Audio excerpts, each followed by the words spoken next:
In just a few more minutes, guys, so I appreciate the patience.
Okay, everyone, we're going to begin in about a minute. As I said before, the senator will deliver remarks. He will not be taking questions, and we appreciate all of your patience, and thank you kindly. Okay? You say he will not be taking questions? He will not be taking questions. Okay? Make sure the level's high. We know there's a number of reporters here as well from the Spanish press, so we anticipate he will say a few words in Spanish as well. Okay? Yeah, so make sure you give me a note when he's talking. Will he take questions in Spanish?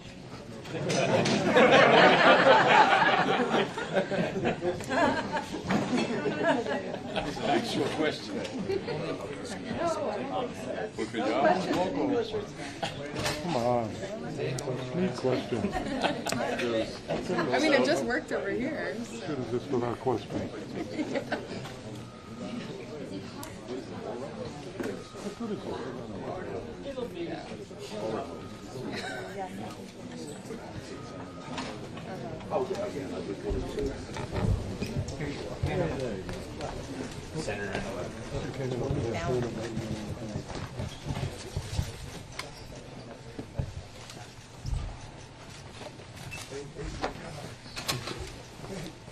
Good morning. Thank you to all of you who are here today, especially the New Jerseyans who have joined me as I address the events of the last few days. On Friday, the Southern District of New York brought charges against me. I understand how deeply concerning this can be. However, the allegations leveled against me are just that, allegations. For anyone who has known me throughout my 50 years of public service, they know I have always fought for what is right. My advocacy has always been grounded in what I learned from growing up as a son of Cuban refugees, especially my mom, my hero, Evangelina Menendez. Everything I've accomplished, I've worked for, despite the naysayers and everyone who has underestimated me.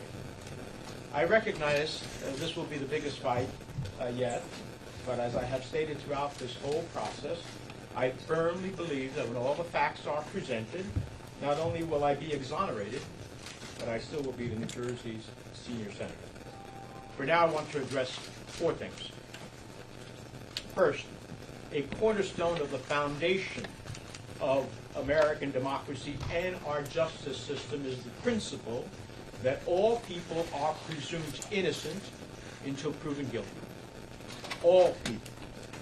I ask for nothing more and deserve nothing less. The court of public opinion is no substitute for our revered justice system. We cannot set aside the presumption of innocence for political expediency when the harm is irrevocable.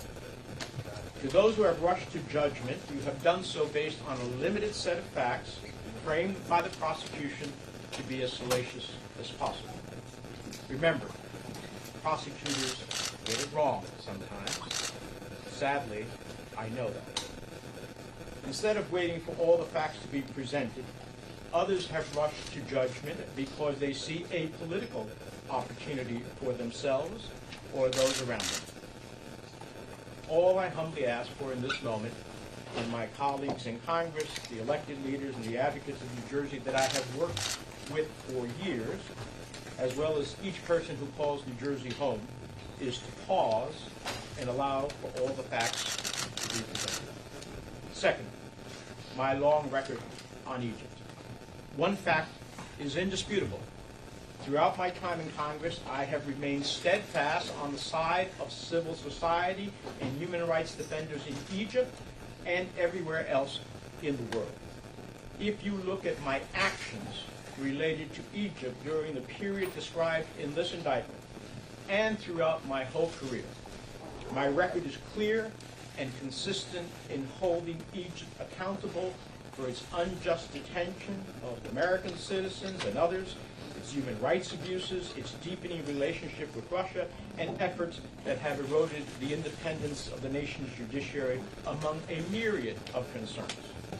In 2017, I led a bipartisan letter to then-President Trump expressing grave concern with the worsening situation for human rights and civil society in Egypt. That same year, I sent a letter to the Senate Appropriations Subcommittee supporting U.S. assistance to Egypt as long as Egypt adhered to the Camp David Accords and urged the Appropriations Committee to include the requirements for assistance reform strategies outlined in the Egypt Assistance Reform Act of 2013. In 2018, I urged Secretary Tillerson to focus more on human rights issues in Egypt and raised concerns that the electoral environment ahead of Egypt's elections at the time was not free, fair, and credible. In 2019, I met with President el-Sisi at the Munich Security Conference and emphasized the level of repression inside of Egypt, risking eroding our security cooperation and raising concerns about Egypt's intent to purchase a Russian missile system. In 2020, I spoke on the Senate floor for International Women's Day and cited the cases of Marinor El-Masri, a human rights lawyer, and Ezra Abel Fattah, a human rights activist and reporter who were unjustly detained in Egypt for fighting for human rights, democracy, and a free press. I have placed holds on foreign military sales funding to Egypt, and in the presence of other United States senators, I have challenged President Sisi directly on human rights abuses, arbitrary detention, and press freedoms. And the list goes on. Throughout my 30 years in the House of Representatives and the Senate, I have always worked to hold accountable those countries, including Egypt, for human rights abuses, the repression of its citizenry, civil society, and more. Those who now are attempting to malign my actions as it relates to Egypt simply don't know the facts. Third, for 30 years, I have withdrawn thousands of dollars in cash from my personal savings account, which I have kept for emergencies and because of the history of my family facing confiscation in Cuba. Now, this may seem old-fashioned, but these were monies drawn from my personal savings account based on the income that I have lawfully derived over those 30 years. I look forward to addressing other issues at trial. Fourth, I want to speak directly to the people of New Jersey. As I started these remarks, you're the reason why I have dedicated the entirety of my adult life to improving the lives of hardworking New Jerseyans and all Americans. Some of the people calling for my resignation for political reasons say I have lost the trust of the people of New Jersey. That couldn't be more wrong. Today I'm surrounded by everyday people and constituents who know me. They are here because I fought for important health care policies like the Affordable Care Act, access to reproductive health care, funding for community health centers, and lowering the cost of prescription drugs. They are here because I have fought for working people, those who work 5 to 9, to support those working from 9 to 5. I've always advocated for the right of workers to organize for better wages and working conditions, and have been a staunch supporter of delivering critical services like affordable child care to better support working families. They are here because when New Jersey was in the darkest days following Superstorm Sandy, I never relented in making sure that New Jerseyans were made whole and had the resources to rebuild stronger and more resilient than before. They are here because during the worst pandemic in a century, I went to bat for small business owners throughout the state to ensure they could keep their doors open and their employees on the payroll. They are here because when state and local governments were faced with excruciating decision of having to lay off frontline responders, police officers, and firefighters during the pandemic, I delivered billions in federal funding and investments to keep our state, cities, and towns and hospitals afloat. They are here because throughout my career, and some may not have liked the positions I've taken, I have stood against authoritarian regimes in Iran and its desire to achieve nuclear weapons, or Cuba and its dictatorship, or authoritarianism in Turkey, Venezuela, Russia, and wherever in the world where human rights and democracy have been threatened. And they are here because I have made it my life's work about protecting refugees and immigrants who come to our shores seeking a better future for their children, just as my family. They are here because during the past 30 years, I have fought tooth and nail so New Jersey would receive critical infrastructure funding and fought against the forces that tried to dismantle the Gateway Project. They are here because since my earliest days in Congress, I have repeatedly stood up to the gun lobby to stop illegal firearms from claiming too many lives and destroying communities. They are here because when tragedy struck one of New Jersey's federal judges, I made a promise that I would not stop until I passed a law to better protect the dedicated public servants in the judiciary.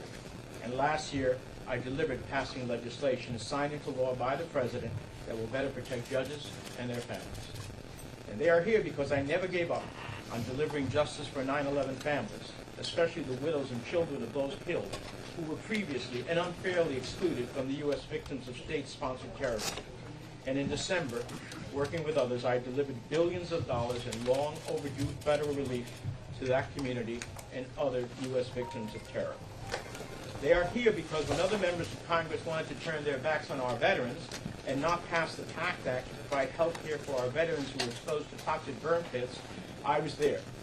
And they are here because I successfully passed legislation to better serve World War II vets as well as those suffering from Gulf War illnesses. For now, I remain focused on continuing to do the important work I do every day on behalf of the 9 million people who call New Jersey home, including doing everything we can this week to avoid a government shutdown, deliver critical funding for states affected by catastrophic natural disasters, and ensure the people of Ukraine have everything they need to defeat Putin. And I'll return to Washington this week to do exactly that. Now, let me just say a few words in Spanish. Buenos días. Gracias a todos los que están aquí, especialmente los residentes de New Jersey que me acompañan hoy, mientras realizo comentarios sobre los eventos de los últimos días.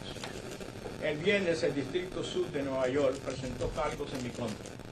Entiendo que estos cargos son serios, pero las alegaciones presentadas en contra de mí son eso solamente, alegaciones. Cualquier persona que me ha conocido a lo largo de mis 50 años de servicio público sabe que siempre he luchado por lo que es justo. Mi trabajo siempre se ha centrado en lo que aprendí en crecer como hijo de refugiados cubanos, especialmente de mi madre, mi heroína evangélica. He trabajado para alcanzar todos mis logros, a pesar de los detractores y todos los que me han subestimado. Reconozco la gravedad. Por ahora quiero abordar cuatro temas. En primer lugar, una piedra angular de la fundación de la democracia estadounidense y del sistema judicial es el principio de que todas las personas se presumen inocentes hasta que se demuestre su culpabilidad. Todas las personas. No pido nada más ni merezco nada menos. La Corte de la Opinión Pública no es sustituto de nuestro venerado sistema de justicia.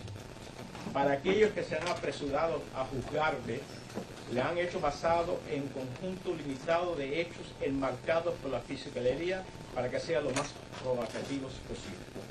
Recuerden, los fiscales a veces se equivocan. Por desgracia, yo sé eso de primera mano.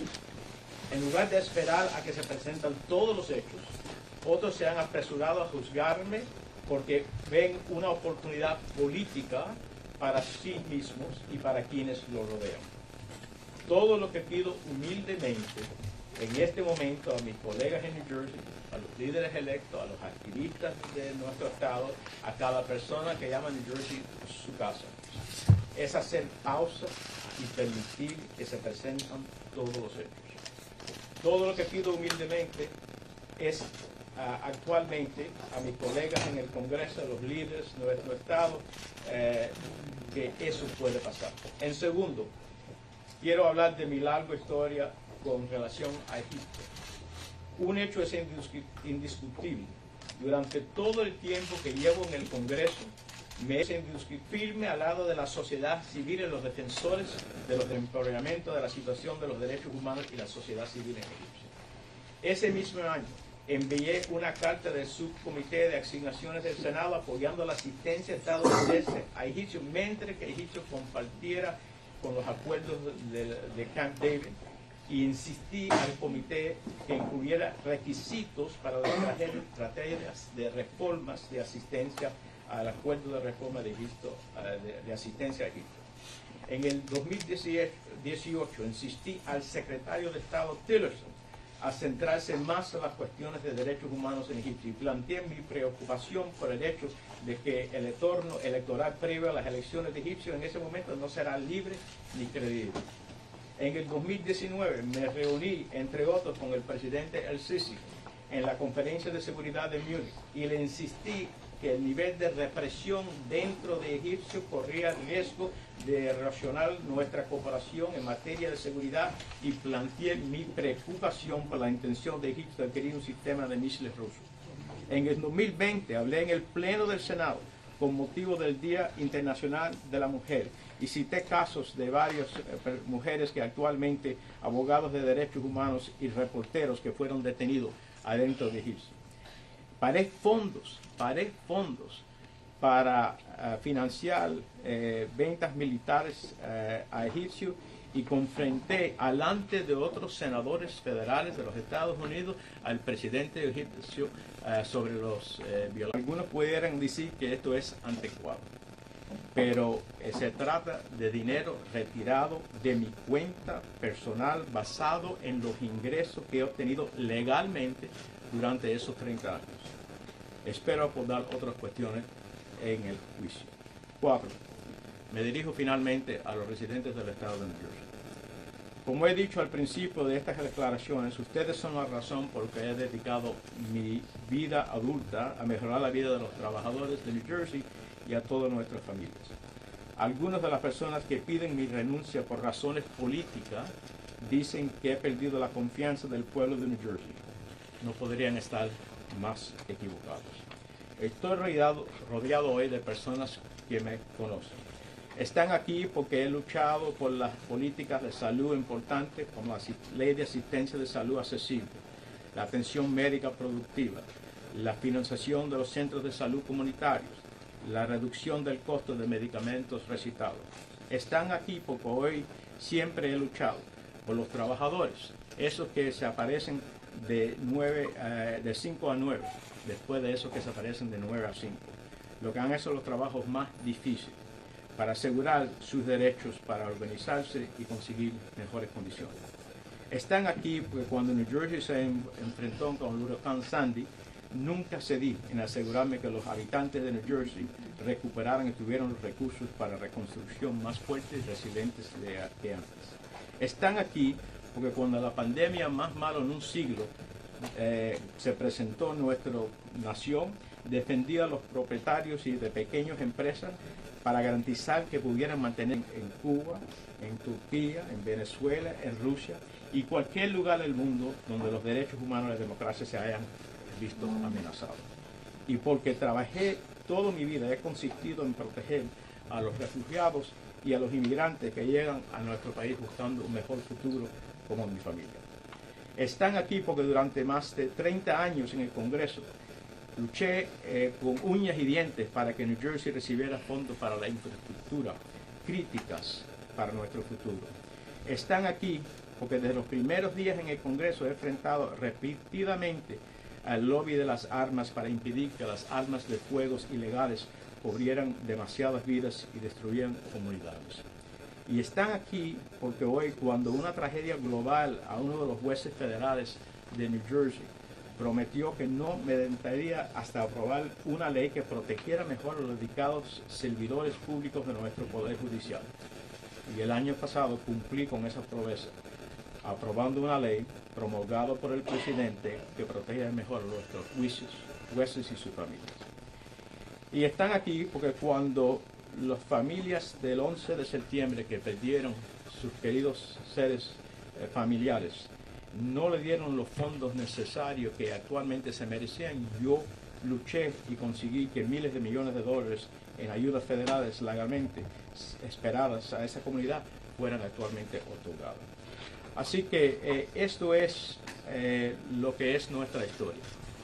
Por ahora sigo centrado en continuación haciendo el importante trabajo que hago todo el día.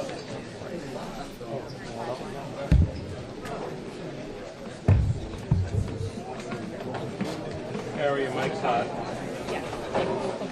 Just letting you know your mic's hot.